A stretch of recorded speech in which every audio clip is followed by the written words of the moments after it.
everybody. This is Mark. This is Ashley. And this is Justin. And this is Awkward Fist Bump Productions. Boom! Boom! Hey, everybody, this is episode number 3. And what are we going to talk about today, Ashley?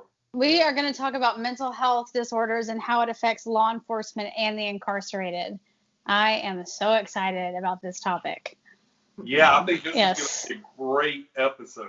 So we apologize about the audio ahead of time, but we had some technical issues. So my brother-in-law just came over, so we're filming from the couch. Yes, and I'm in my kitchen. So, hey guys, if you like our content and you love us in general, make sure you fist bump that subscribe button, follow us, share it, and share it with your friends, thumbs up. Oh, hit that notification bell as well. Yes. Also, if you want to support us, look in the bottom under description, and you will have our Patreon account as well. Anyway, so let's jump right into this. So go ahead. We're going to let Ashley take the lead on this today. Yes, this is my favorite thing to discuss. I like it so much that I'm actually majoring in mental health psychology, and I'm going to be working on my master's in social work. So I went online, and like we said in the first episode, everything we do is unedited. We're just having a roundtable discussion. So bear with me as I go through my notes on this. And I will be citing all of my sources at the bottom in the description box. So I've got one, I try to stick with my scholarly articles that I get off my school's website journal entries. I do have one opinion piece from the New York Times, which I thought was wonderful. And all that will be listed. So having said all that, some of the things that I do want to discuss is one of the facts that I learned was that 1 in 100 police contacts encounters involve people with mental health disorders. So 1 in 100 calls are going to involve somebody with mental health disorders, which I think that number is wrong, just based on the calls that I receive. What do you think, Mark? I think it would be higher. I mean, looking at the people that are definitely incarcerated and seeing the large number of incarcerated individuals, I'd say especially that'd be a lot more encounters with the police or people that are facing some type of mental illness. Well, that's specifically just the jail population. The jail population that I've learned is 1 in 10 subjects that are incarcerated are mentally ill. So it's 1 out of 10 that are in jail. Yeah. But as far as 911 calls go, the data that I found show that 1 in 100 dispatches are involving people with mental health disorders. And I'm wondering if that data is skewed and it's based on people who are actually diagnosed instead of like the ones that we encounter who are like, we'll get a call, like we'll get somebody who we can't really say homeless person in Texas. That's like not a kind way to identify someone. So we call them transients. So we would get a call for a transient. And unfortunately, a lot of people who are homeless have mental health disorders. I don't know how many people know that. If you're not familiar with the homeless or transient population, if you don't have to deal with them on the regular, a lot of them do suffer from mental health disorders, and they treat their mental health disorders with narcotics and illegal substances to try to counteract their issues that they have. And I don't know if there's a cop in America that would disagree with me on that. It's so unfortunate. You know what I think, Ashley, the problem is when they're on the outside, a lot of people, as you said, they're transient, which is a fancy way of saying they're homeless. Mm-hmm. They don't have the medical insurance because they are homeless. Mm-hmm. And so they can't go see a doctor. They can't get on that right medication that they need to be on to stabilize that mental issue. And when they do get medication, it gets stolen or they sell it.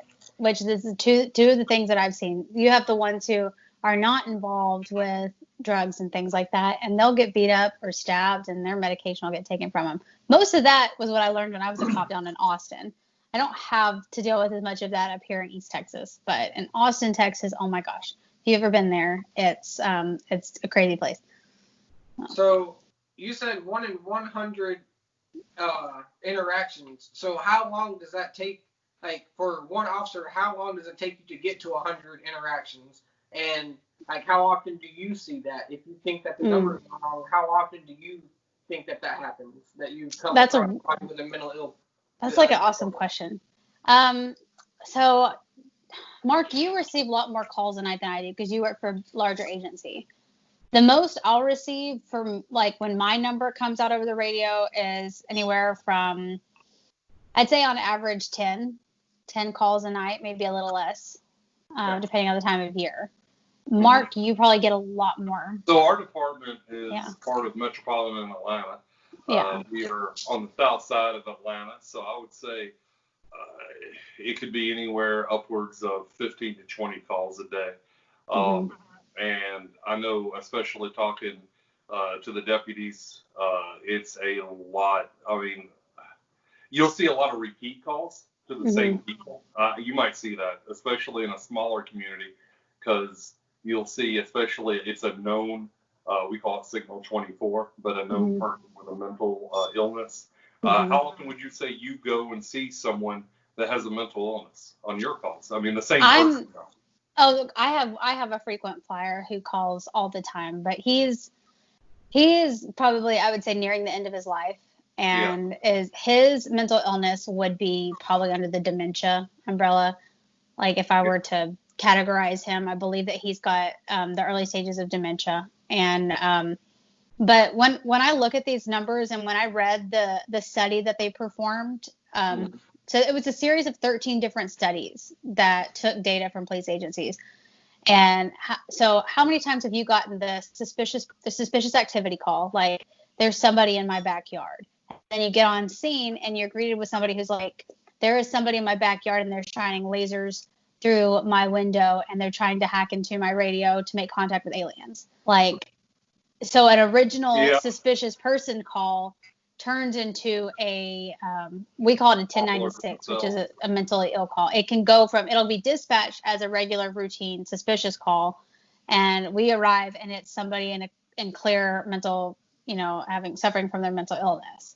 So I wonder if this data has got to be wrong, because I feel like so many of my calls involve somebody in some state of mental health crisis, be it like grief, drug abuse, intoxication, or undiagnosed mental illness or unmedicated mental illness. It's every night I encounter somebody who is in some state of altered mentality. That's how I felt about it. And I feel like it's probably every other day with our department. So yeah, I would probably agree that it's a lot more than this study says. It says one in, I'm looking at the notes. In case you're wondering why I keep looking down, I've got the notes pulled up because we want to do an outline and we want to keep this organized. But I would absolutely agree with that. And to top that off, how many people with mental illnesses would you say are incarcerated, like that you personally take? That I personally take? Or maybe as a department? See, I work for a smaller agency, so I don't feel like I would be the one. Sorry, my phone, something dropped down. So I don't know if I would be the correct one to answer that, because most of the arrests that we make, especially with coronavirus going on, they're a lot less than we would normally be making around this time of year. Just because pre-coronavirus, see, we don't take very many mentally ill people to jail. We tend to do emergency detention orders on them. If we can avoid taking somebody in mental health crisis to jail, we would. Now, there have been times where the mentally ill have committed crimes and we don't really have much of a choice if they're violent or something like that. But I can't really remember the last time that I've put somebody who is clearly suffering from a mental illness in jail for a crime committed because of their mental illness. Most of the time they go to the hospital. What we do. From an incarcerated standpoint, how many would you say are incarcerated? So, like, what I've seen, like, I don't know how to put a number on it, but there definitely is a huge majority of people that are in prison that have mental issues. And there's a lot of them that have not been diagnosed that have mental issues. And so, like, you just know, like, there's this person is going through something, has something, but they just haven't gone through the proper procedures to find out exactly what it is or what they're dealing with. And also being in prison, I've seen people that have gotten mental issues while they're in there. Like, oh, of course.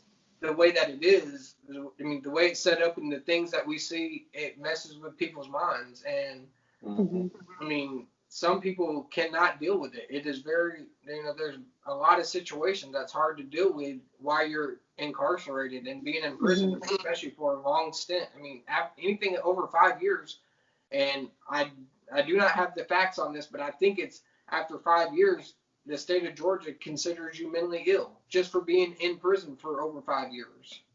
I did not know that. So I didn't know that I'll have either. to fact check it, but I think I think it's if you do more than 5 years, they consider you mentally ill. But it's because of the things that we go through, the things that we see, and I mean, on a day-to-day basis being in there. And I think the problem, Ashley, is honestly lack of funding. And I'm not trying to turn this political. I don't care what party you subscribe to.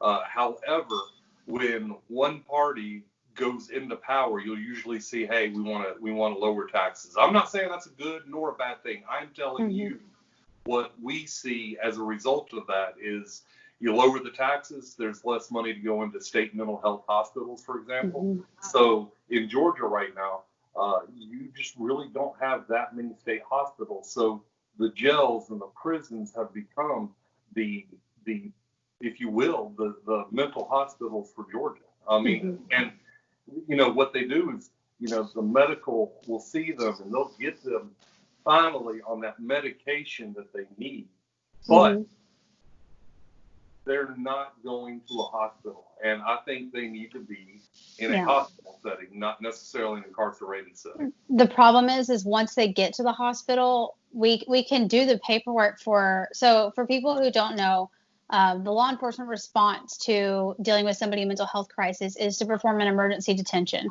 Depending on which agency you work for, it's called like POED, or we just call them EDs. It's a peace officer's emergency detention order, and it's a request form that you fill out that is presented to the hospital and then ultimately signed off on by the judge. After these persons are evaluated and they're deemed a danger to themselves or others, the judge can sign and declare this person in emergency detention for 72 hours.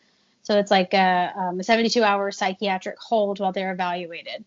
Unfortunately, what I see is I'll greet somebody in mental health crisis. They'll go into the jail or they'll go into the hospital, and the hospitals are either unable to care for them or don't feel like these subjects meet the criteria for somebody who needs to be under a 72-hour psychiatric hold.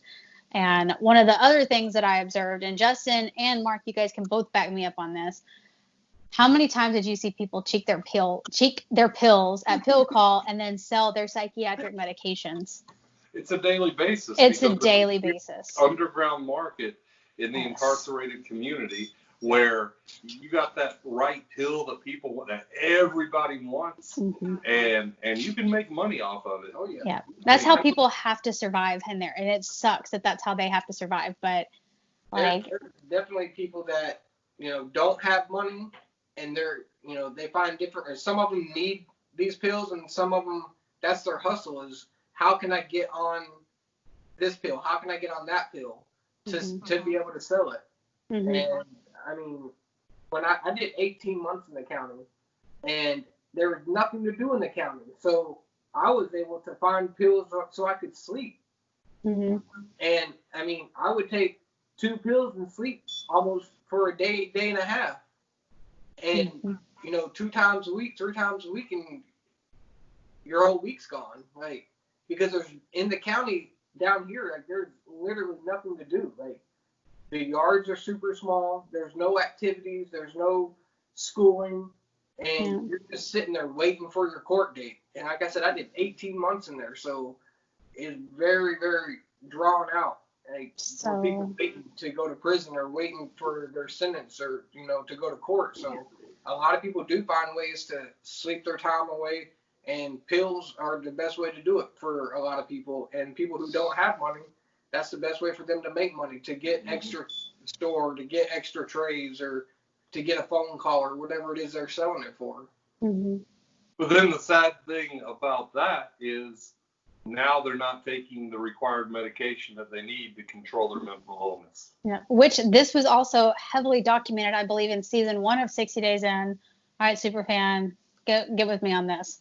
So that Jeff, the guy who got punched in the face. Yeah. Okay. Ricky was the one that did it. Ricky was not taking his medication. Ricky was selling his pill that he was cheeking to, I don't know, the one that everybody in the 60 Days In fan group is like, oh, he's so hot. Like, I don't know, that one. You know which one I'm talking about? I forget his name. No, it was an inmate. Like, I can't remember his name, but yeah. So Ricky would sell his schizophrenia medication to this dude. And then Ricky started believing that Jeff was a child molester, that the TV was telling Ricky, to attack Jeff. So he attacked him. Yeah. And it was a result of the cheeking of the pills, which I stressed to the sheriff when I was doing my debriefing. Like, you have to have your guard standing there and like really check every single time medications are received. But there's not enough guards. And when you have, oh my gosh, so if you got 1 in 10 subjects who are mentally ill, and you have a pod population of 100, so you have 10 subjects coming down for medication for mental illness. Then you have your elderly inmates who are coming down for their pain medication and their blood pressure medication. So you go from having 10 who are mentally ill to 25, 30, 40 inmates, half of your jail population coming down and receiving medication for various illnesses and ailments. So there is a constant large amount of pills just floating around the jail all the time, and nobody's checking it. And it's and that's how that's how we had the situation that I had when I was in jail with just chaos, just mass chaos. Yep. How many people in your dorm would you say when they call pill call would go down? Oh, would actually go to take it? Yeah. I mean, I'd say in our pod on 60 Days In, I would say, I don't know, maybe 10 out of maybe 25% of the population would go take medication. And out of that, I would say half of them sold their medication. Did I tell you I lied to get medication when I was in there? You what now? I lied. I told them I was having back pain, so I could get Tylenol to give to my pregnant roommate. Because Tylenol is a traded item, and I was like, okay, well, I don't mind trading Tylenol because it's not a narcotic. So I wasn't in any back pain, but I'd wake up at 3 a.m. for pill call, and I'd go and get like my Tylenols. Yeah. Yeah. Which were handed to me in a large packet. Like, they gave me they had them in individual plastic bags, but I had like a handful like that big of Tylenol, and I was just handing them out like candy. Really? Yeah, I made friends and made trades like that. Wow. Yes. In some county jails and some prisons, it's like I keep saying, it's different everywhere you go. So, but a lot of times in the county, it's hard to get Tylenol, and it's like you're having headaches all the time because the TV is loud, the echo, and I mean just everything going on. And in a lot of prisons, sometimes it's easy to get Tylenol because they have it in the officer's booth, which I feel that's how it needs to be. I mean, it's Tylenol. It's not a narcotic or anything like that. And a lot of times we do get a lot of headaches and back pains from sleeping on the metal, and the way the lights are on 24/7, and it never gets dark, and there's always something going on to have a headache. And you have the camps where they have it in the officer booth and they freely give it to you. Like, they're just saying, give me your hand, and they'll just dump it on you. And then there's some camps, and it's like an act of Congress just to get 2 Tylenol. Yeah. Yeah. Mine, it was pretty. Like, mine, it was I wouldn't say difficult to get, but you had to articulate your pain in the right way, and then they would essentially prescribe you Tylenol. Yeah. I tried to have as much as I could, as often as I could. I mean, once you got to prison, you can buy it on the store. Some counties sell it on the store, but if you have a headache tonight and the store don't come for another week, so, and then there's places it's hard to get. So that was pretty frustrating a lot of times when you do have a headache or a back pain and you can't get it. So a lot of times, I tried to have as much as I could, as often as I could, so that when those times came, I had it. So, but you know what? I think that's a great segue because we're kind of going down a rabbit hole here into inclusion of people that have addiction issues. Yes. Yes, that was actually your note that you put, so I'll let you talk about it. Let's jump onto that. Yes, so adding people, when we're discussing mentally ill and when we interact with the mentally ill, should we be including people who are suffering from addiction, who are currently intoxicated at that time, who are in, let's say, grief? Like, how many times have you gone to a DOA, which, for people who don't know, that's dead upon arrival. So when we arrive there, the people are already deceased. And the family starts showing up, and it's mass chaos, and people lose their minds.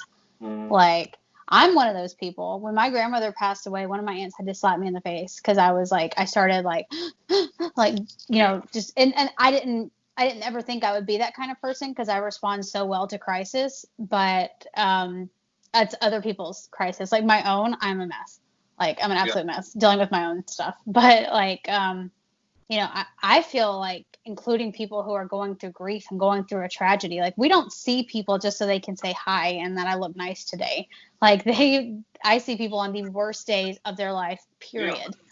And I feel like if we were to really crunch the numbers and look at the amount of calls that we go to, if we include people in crisis and grief, drug addiction, drug abuse, intoxication, recovering addicts, and the mentally ill, undiagnosed and diagnosed and off their medication, oh my gosh, the amount of calls we get, it's like it would, to me, it would be like almost 50% some sort of mental health crisis, 25% civil issues, like he stole my bike. No, we live together. It's my bike. Or like, and then the rest just miscellaneous. Like, what do you think? I mean, just bouncing that idea off of you. I mean, I think especially a lot of the people that when they deal with drug abuse, I think drug abuse is, even though it's not diagnosed as a mental illness, I think it really is. And if it is in the beginning, I know that you can sit there and you can say, well, it's a choice. Well, it is a choice probably in the beginning. But then when you sink into the depths of addiction, and heck, I mean, we've seen it. I mean, people do anything. They're not thinking rationally. They'll do anything for that next hit. And that's what leads to your burglary calls. That's what leads to your, sometimes, ag assault charges or calls. Aggravated assault calls. That's what leads to, your violent calls, your nonviolent calls. A lot of those, and I'm not going to say all of them because there are bad people in the world and we're not going to pretend that there aren't. But a lot of those are fueled by addiction, maybe even a domestic call. You get a domestic call. They went to their mother and they wanted money so they could go get that next hit. And mom's like, nah, I'm done. I know what you do with it. And then all of a sudden, boom, he hits her and he takes her money. So, I would say that addiction, stuff like that, fuels a lot of that and should be treated. I think we should treat the symptoms. It's what was interesting to me when I was in jail, and I've spoken about this before, is like falling in love with somebody's personality and who they are as a person, and really bonding with people outside of their addiction. Like I had a best friend in jail. I won't say her name. She was a real inmate. She and I got along great. We would share books. We would have like lunchtime book club is what we would call it, where we'd talk about stuff. And she was a crack addict, self-proclaimed. She goes, I am a crack addict. I love crack.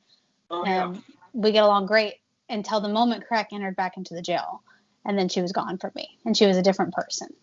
And it's almost like Jekyll and Hyde. Like you can be, and it really made me look at addiction differently, because I can interact with people and, see them when they're high and think, oh, wow, you're a piece of crap. And, I don't like you and you're awful. But then when you get to know the person outside of their addiction, like, oh, okay, so you study biology, you're smart, you've got your crap together, you're an amazing friend, you're a great listener.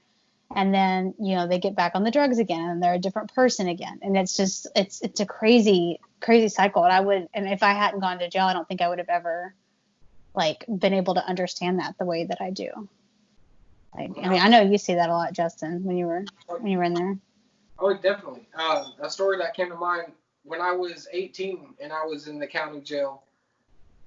There was a guy in there who was actually a father of 2 people I went to high school with, and he was a college professor, and he was in there for meth, and he was working a lot of hours, and somehow he found out somebody who could do it to him, and he got on meth, and then he was able to do more work and study more, do more hours, and then it just got into a cycle that he couldn't handle. And he sat down and talked to me one day, and I was just blown away from where he came from to where he went to.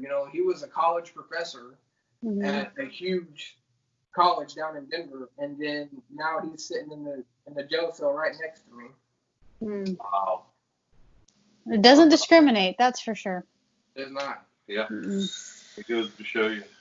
So, on your calls, whether you were in the jail or you're out on the street, how does crisis intervention training, CIT, help you when it comes to dealing with mentally ill?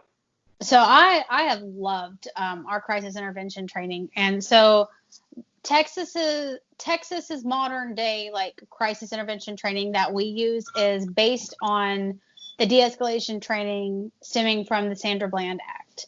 So if you're unfamiliar with Sandra Bland, I encourage you to Google that, look it up. It's a very upsetting story. It does not put law enforcement in a good light, but it is definitely a good example of the power of de-escalation and how kind communication and dealing with people professionally and nicely and just explaining what's going on can save lives and make a call that could have ended up in a fight and an arrest an entirely different call. So our crisis intervention training in Texas is a 40-hour course. It lasts for a whole week. And we discuss the different types of mental illnesses, definitions, and do scenario-based training where we, pretend that we're somebody suffering from a mental illness and the cops attempt to de-escalate. What needs to be remembered, especially in dealing with people with schizophrenia and stuff, what they're seeing is their truth. And so for me to go to somebody who's schizophrenic and say, no, the robots are not coming for you today, when they clearly can, and they can clearly see them and they're terrified. And then, well, you're part of the enemy. It's instead of be I can help you get away from that. I have a solution to help you out with that. And then, it sucks. It sucks because we do need more funding, and I'm not trying to make it political either, but I don't believe that a 40-hour course is enough. I believe we do need more mental health training because for some reason, law enforcement has just become the first line interaction with anybody in mental health crisis prior to going to the hospital. It's always us. And, even ambulance and fire will call us to clear the scene to make sure the scene's secure before they can even get there. Yep. And as much as I love the 40-hour crisis intervention training course that we have, and I think it's wonderful, I feel like it's not enough. I feel like there needs to be more. I feel like we need more funding for mental health training. And we do have a mental health peace officer course where you can actually be a licensed mental health peace officer. But to get into that class is difficult.